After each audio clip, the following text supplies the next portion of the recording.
In today's video, I'm going to teach you how to sign in to Sam's Club Business Credit Card. To get started, go to the Sam's Club credit card page.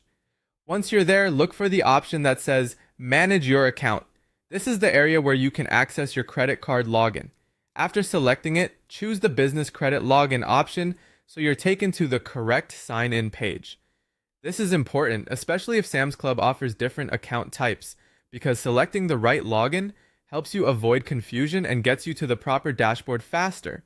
When the login page opens, enter your user ID. This should be the user ID you created when you first registered your business credit card account for online access. Take a moment to type it carefully, since even a small typo can prevent you from signing in. Next, enter your password. Make sure it's typed correctly, paying attention to capitalization, numbers, and any special characters if your password includes them.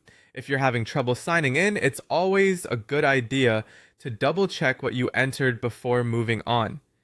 You may also see an optional secure login or remember user ID feature. If you're signing in on a trusted personal device, you can choose that option for quicker access in the future. However, if you're on a shared or public computer, it's better to leave that unchecked to help protect your account information. Once everything looks correct, click Sign In. After that, you should be taken to your business credit card account dashboard.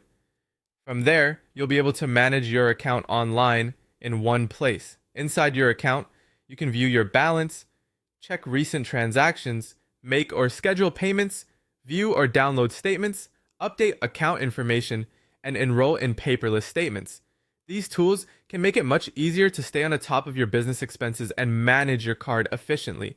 If you're a new user and haven't created online access yet, select Register instead of signing in.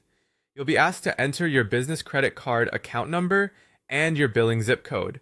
After that, just follow the on-screen prompts to create your user ID and password. Once registration is complete, you'll be able to return to the login page and sign in using your